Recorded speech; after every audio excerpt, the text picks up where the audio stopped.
Hello friends, चलिए आपका भारतीय संविधान की कक्षा हो रही है।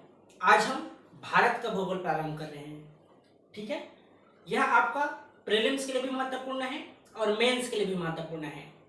चाहे आप सीजी व्यापम की बात करें या सीजी पीएससी प्रीलिम्स हो, मेंस हो, यहाँ तक कि आपके एनटीपीसी यूपीएससी सभी के लिए इम्पोर्टेंट है भारत का भूगोल। ठीक है, चलिए बेसिक से प्रारंभ करेंगे भारत का भूगोल को, और जैसा एग्जाम में पूछा जा रहा है और पूछा जाता है उसके अनुसार अध्ययन इसको करेंगे। ठीक है, देखिए मेंस का जो होना था सो हो गया, रिजल्ट जो आएगा आगे आएगा, देखा जाएगा जो भी हो। लेकिन आप लोग प्रीलिम्स की तैयारी करते रहिए क्योंकि नोटिफिकेशन कभी भी आ सकता है, तो आप पहले से प्रिपेयर रहें। ठीक है, चलिए टॉपिक दीजिए। अगर भारत का भूगोल प्रारंभ कर रहे हैं तो सबसे पहले भारत का सामान्य परिचय देखते हैं, उसकी भौगोलिक स्थिति के बारे में देखते हैं, देशांतरिक स्थिति के बारे में देख लेते हैं, क्षेत्रफल कितना है, जनसंख्या कितनी है, क्या प्रतिशत है, कर्क रेखा कहाँ से गुजरती है, भारतीय मानक समय कहाँ से गुजरता है, इन सभी के बारे में आगे अध्ययन करेंगे। यदि आप मेरे इस चैनल में नए हैं तो चैनल को सब्सक्राइब कर लीजिए, बेल आइकन को भी क्लिक कर लीजिए ताकि समय पर आपको जानकारी मिल जाए। चलिए भारत का सामान्य परिचय, एक भारत का मैप बना लीजिए। सबसे पहले भारत का मैप बना लीजिए, उसके बाद आगे की कक्षा देखते हैं।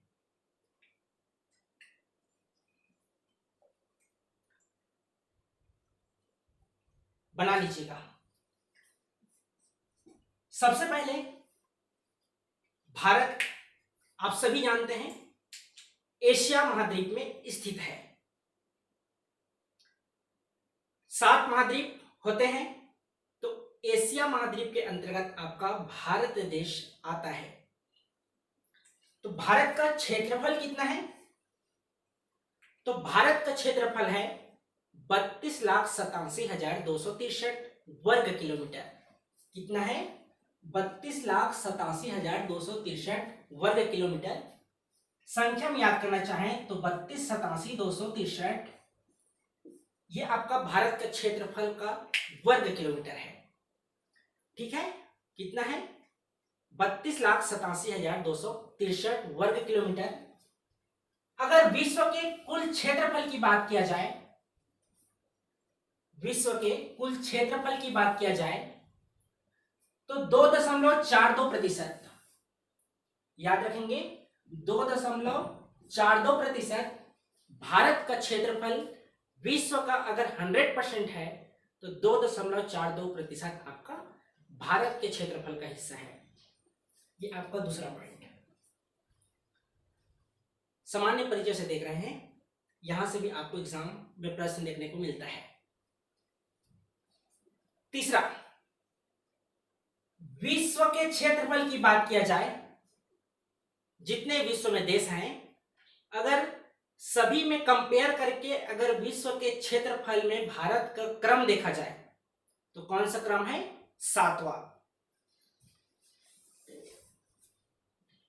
विश्व के क्षेत्रफल का अगर आप देखें तो भारत का स्थान है 7वां क्रम का, जबकि भारत की जनसंख्या 2011 जनगणना के अनुसार 121 करोड़ थी। 2011 की बात है, अभी 2020 चल रहा है। जनगणना होना था 1 अप्रैल से 2020 में, लेकिन अभी कोविड-19 की वजह से जनगणना नहीं हो पाया है। प्रत्येक 10 वर्ष में जनगणना होता है, इसको आगे हम अध्ययन करेंगे इसी भारत के भूगोल में ही। तो ये हुआ भारत की जनसंख्या थी 2011 में 121 करोड़। प्रतिशत में देखा जाए तो विश्व की जनसंख्या का 17.5% था। कितना था? 17.5% था विश्व की कुल जनसंख्या का, जबकि क्षेत्रफल प्रतिशत कितना है? 2.42%। जनसंख्या कितना है? 17.5%। तो इस तरह से विश्व में अगर आप जनसंख्या का क्रम देखें तो भारत का दूसरा क्रम है, पहला आपका चीन का है। अगला बिंदु हो गया कि विश्व में जनसंख्या का क्रम कितना है, तो दूसरा है। आगे देखिए राज्य के बारे में देखते हैं, केंद्र शासित प्रदेश के बारे में देखेंगे, फिर अक्षांशीय और देशांतरीय विस्तार के बारे में अध्ययन करेंगे। देखिए क्षेत्रफल के आधार पर सबसे बड़ा राज्य कौन सा है हमारे भारत का, तो गुजरात राज्य है। आप सभी को आगे भारत में जितने भी राज्य हैं कहां पर है स्थित है, उनकी राजधानी क्या है, कब स्थापना हुआ है, इन सभी के बारे में भारत के भूगोल में अध्ययन करेंगे। तो क्षेत्रफल के आधार पर सबसे बड़ा राज्य कौन सा है, तो गुजरात है, जबकि वही सबसे छोटा राज्य है आपका गोवा है। तो क्षेत्रफल के आधार पर सबसे छोटा राज्य आपका गोवा है। यह हुआ क्षेत्रफल के आधार पर। वहीं आप क्षेत्रफल के आधार पर अगर सबसे बड़ा केंद्र शासित प्रदेश की बात करें, सबसे बड़ा यूटी की बात करें, केंद्र शासित प्रदेश की बात करें, तो सबसे बड़ा क्षेत्रफल प्रतिशत है लद्दाख का, जो कि नवीनतम 31 अक्टूबर 2019 को गठित हुआ है। ये आपका लद्दाख जो सबसे बड़ा केंद्र शासित प्रदेश है। वहीं क्षेत्रफल के आधार पर सबसे छोटा केंद्र शासित प्रदेश की कौन सा है, तो लक्षद्वीप आपका सबसे छोटा केंद्र शासित प्रदेश है। ये आपका क्षेत्रफल के आधार पर हुआ राज्य और केंद्र शासित प्रदेश के बारे में। अगला टॉपिक है आपका कर्क रेखा। उसको देखने से पहले आइए अक्षांशीय और देशांतरीय विस्तार के बारे में देख लेते हैं। भारत का जो मैप बनाए हैं, तो सबसे पहले हम अक्षांशीय विस्तार के बारे में बात करते हैं। अक्षांशीय विस्तार लिखिए, यहां पर चमक रहा होगा, आप पेज में लिखिएगा अक्षांशीय विस्तार।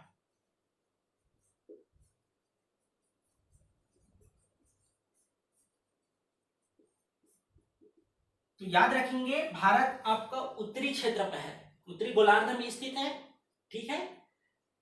तो अक्षांशीय विस्तार किसे कहते हैं, तो ये उत्तर से जो दक्षिण वाला क्षेत्र है, ये वाला आपका अक्षांशीय विस्तार है, जबकि पूरब से पश्चिम यह आपका देशांतरीय विस्तार है, ठीक है। उत्तर से दक्षिण अक्षांशीय विस्तार है, पूरब से पश्चिम आपका देशांतरीय विस्तार है। तो कितना है, तो लिख लीजिए अक्षांशीय विस्तार में 8 डिग्री 4 मिनट उत्तरी अक्षांश से 8 डिग्री 4 मिनट उत्तरी अक्षांश से 37 डिग्री 6 मिनट, यह भी उत्तरी अक्षांश ही है, ठीक है।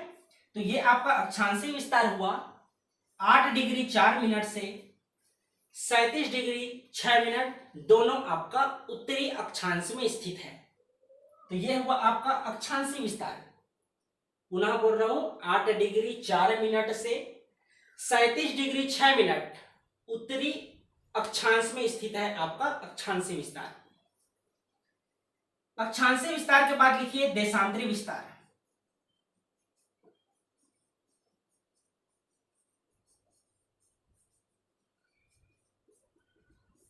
तो देशांतरीय विस्तार क्या रहेगा, पूर्व से पश्चिम ये वाला जो क्षेत्र है आपका, ये देशांतरीय विस्तार है। तो लिखिए देशांतरीय विस्तार है 68 डिग्री 7 मिनट पूर्वी देशांतर से 97 डिग्री 25 मिनट, ये भी आपका पूर्वी देशांतर है। तो कितना है, 68 डिग्री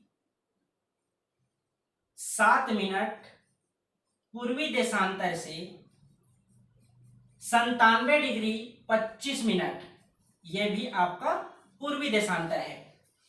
तो यह हुआ आपका अक्षांशीय विस्तार और देशांतरीय विस्तार के बारे में, ठीक है। लंबाई देख लीजिए, लंबाई कितना है इसका, तो भारत का जो उत्तर का क्षेत्र है और दक्षिण का क्षेत्र है, मुख्य भूमि की क्षेत्रफल है 3214 किलोमीटर। ये आपकी लंबाई है उत्तर से दक्षिण भारत के भूभाग क्षेत्र का कितना है? 3214 किलोमीटर उत्तर से दक्षिण, या तो अक्षांशीय विस्तार भी कह सकते हैं। वहीं आपका पूरब से पश्चिम का जो क्षेत्र है, जिसे हम देशांतरी विस्तार कहते हैं, इसकी लंबाई है 2933 किलोमीटर। छत्तीसगढ़ के भूगोल में भी इसको अध्ययन करते हैं, आगे हम इसका भी अध्ययन करेंगे, ठीक है। तो देख लीजिए 3214 आपको उत्तर से दक्षिण, पूरब से पश्चिम 2933 किलोमीटर, यह हुआ आपका अक्षांशीय विस्तार और देशांतरी विस्तार के बारे में। देखिए आप सभी पढ़े हैं, तो बताइए छत्तीसगढ़ का अक्षांशीय विस्तार क्या है? अक्षांशीय विस्तार बताइए, छत्तीसगढ़ का अक्षांशीय विस्तार बताइए। यह है आपका 17 डिग्री 4 मिनट, याद आया? 17 डिग्री 4 मिनट उत्तरी अक्षांश से 24 डिग्री 5 मिनट, यह भी आपका उत्तरी अक्षांश है। ये आपका अक्षांशीय विस्तार हुआ। 17 डिग्री 4 मिनट उत्तरी अक्षांश से 24 डिग्री 5 मिनट उत्तरी अक्षांश, ये आपका छत्तीसगढ़ का है। देशांतरी विस्तार कितना है? तो देशांतरी विस्तार है 80 डिग्री 5 मिनट से 84 डिग्री 25 मिनट, ठीक है। यह हुआ आपका 80 डिग्री 15 मिनट है, ये 80 डिग्री 15 मिनट से है 84 डिग्री 25 मिनट तक, ये आपका देशांतरी विस्तार है, ठीक है। ये आपका छत्तीसगढ़ के परिदृश्य पर है। अब आइए देखते हैं दूरस्थ बिंदु के बारे में, कि भारत के क्षेत्रफल का कौन सा पूर्वोत्तम, कौन सा दक्षिणतम, कौन सा उत्तर का बिंदु स्थित है, उसके बारे में देख लेते हैं। कि दूरस्थ बिंदु मान लीजिए पूर्व है, तो पूर्व का सबसे अंतिम स्थान कौन सा है, भारत का कौन से किनारा है। उत्तर में देखेंगे, दक्षिण में देखेंगे, पूर्व में देखेंगे। तो इस तरह से आप लोग 4 भागों में विभाजित कर लीजिए। इस तरह से ये आपका पूरब, ये आपका पश्चिम, ये आपका उत्तर, ये आपका दक्षिण। तो भारत के भूभाग का कौन सा पूर्वोत्तर बिंदु है? पूर्वोत्तर बिंदु से ऐसा है जो आपका 97 डिग्री 25 मिनट जो देशांतरी विस्तार है, 97 डिग्री 25 मिनट देशांतरी विस्तार है। यहाँ पर कौन सा स्थान स्थित है? तो लिख लीजिए, दक्षिण आपका पश्चिम का बिंदु है किबिथु, ये आपका अरुणाचल प्रदेश का एक स्थान है। आंध्र प्रदेश नहीं है ना, अरुणाचल प्रदेश है। स्थान क्या है? किबिथु, जो कि पूर्व से है। वहीं आपका पश्चिम क्षेत्र का अगर अंतिम छोर देखा जाए, अंतिम बिंदु देखा जाए, जो आपका स्थित है 68 डिग्री 7 मिनट, तो यह है आपका गौर माता। ये आपका गौर माता वाला क्षेत्र है, स्थान है, जो कि गुजरात में स्थित है। तो पूर्व का देख लिए कौन सा है? किबिथु। तो पश्चिम का कौन सा हुआ? गौर माता, जो कहां स्थित है? गुजरात राज्य में। पूरब हो गया, पश्चिम हो गया, ये आपका पूरब और पश्चिम का दक्षिणतम बिंदु था। वहीं आपका उत्तर अर्थात ये जम्मू कश्मीर वाला क्षेत्र, और दक्षिण अर्थात ये तमिलनाडु का क्षेत्र। तो देखिए उत्तर में है आपका इंदिरा कॉल, उत्तर का जो दक्षिणतम बिंदु है, उत्तर का जो अंतिम बिंदु है वह है इंदिरा कॉल, जो कहां स्थित है? जम्मू कश्मीर केंद्र शासित प्रदेश में। जबकि दक्षिणतम बिंदु, दक्षिण का सबसे अंतिम छोर है तमिलनाडु का कैप कैमोरिन, ठीक है। कैप कैमोरिन ये आपका तमिलनाडु में स्थित है। तो यह हुआ आपका पूर्व, पश्चिम, उत्तर और दक्षिण का अंतिम किनारा या छोर। तो जो कैप कैमोरिन है यह आपका मुख्य भूमि क्षेत्र से है, अगर आपको प्रश्न में पर्टिकुलर मुख्य बिंदु से पूछा जाए तो कैप कैमोरिन होगा जो तमिलनाडु में स्थित है। यदि प्रश्न में केवल दक्षिणतम बिंदु अगर ऑप्शन में इंदिरा पॉइंट हो तो इंदिरा पॉइंट होगा, इसलिए नोट करके लिखा गया है कि सुदूर दक्षिणी बिंदु इंदिरा पॉइंट जो कि ग्रेट निकोबार द्वीप समूह में है, ये आपका दक्षिणतम बिंदु है। कब की स्थिति में? जब आपको पर्टिकुलर मुख्य भूमि नहीं दिया गया हो तब आपका दक्षिणतम बिंदु होगा इंदिरा पॉइंट। ठीक है, तो ये हुआ पूरा पश्चिम उत्तर दक्षिण दूरस्थ बिंदु के बारे में।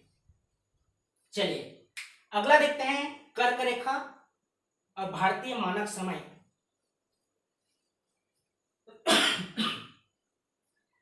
दीजिए कर्क रेखा, उसके बाद देखते हैं भारतीय मानक समय। इसको थोड़ा मिटा देते हैं और ट्रेस करते जाते हैं।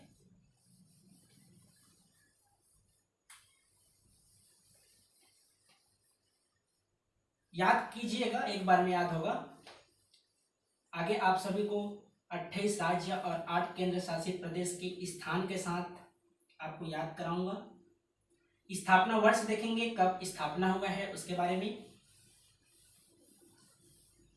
चलिए सबसे पहले देखते हैं कर्क रेखा। कर्क रेखा लिखिए जिसे 23.5 डिग्री कहते हैं, जो उत्तरी अक्षांश में है। ठीक है, तो कर्क जो रेखा है भारत के 8 राज्यों से होकर गुजरती है। लिख लीजिए, संख्या पूछा जाता है तो भारत के 8 राज्यों से, भारत के 8 राज्यों से आपके कर्क रेखा गुजरती है जो 23.5 डिग्री उत्तरी अक्षांश है। कौन कौन सा 8 राज्य है? ये आपका 23.5 डिग्री। ठीक है, ये आपका 23.5 डिग्री उत्तरी अक्षांश याद करते जाइए। गुजरात, राजस्थान, मध्य प्रदेश, छत्तीसगढ़, झारखंड, उड़ीसा, वेस्ट बंगाल, पश्चिम बंगाल, ये आपका त्रिपुरा और अंतिम छोर मिजोरम। ये आपके 8 राज्य हुए। गिन लीजिए, 1 2 3 4 5 6 7 और 8। ठीक है, तो गुजरात, राजस्थान, मध्य प्रदेश, छत्तीसगढ़, उड़ीसा, पश्चिम बंगाल, त्रिपुरा और मिजोरम, ये आपके 8 ऐसे राज्य हैं जहां से आपके कर्क रेखा गुजरती है। ठीक है, अगला है भारतीय मानक समय। तो भारतीय मानक समय भारत के 4 राज्यों से होकर गुजरती है।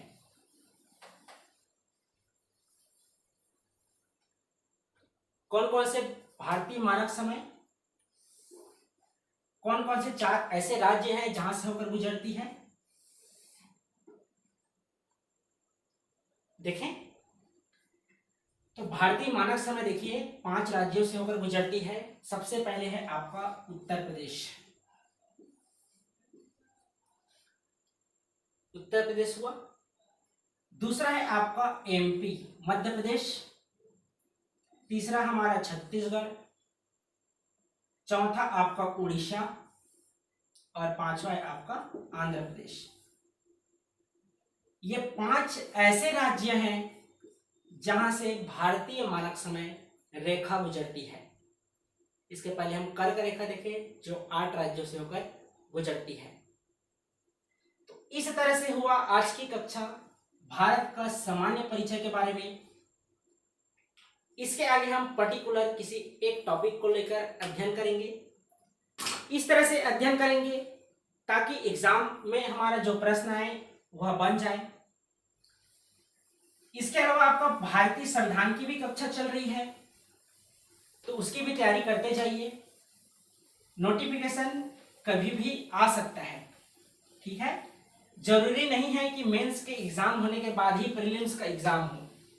हो सकता है उसके पहले भी आपका प्रीलिम्स का एग्जाम हो सकता है। ठीक है, तो तैयारी कीजिए।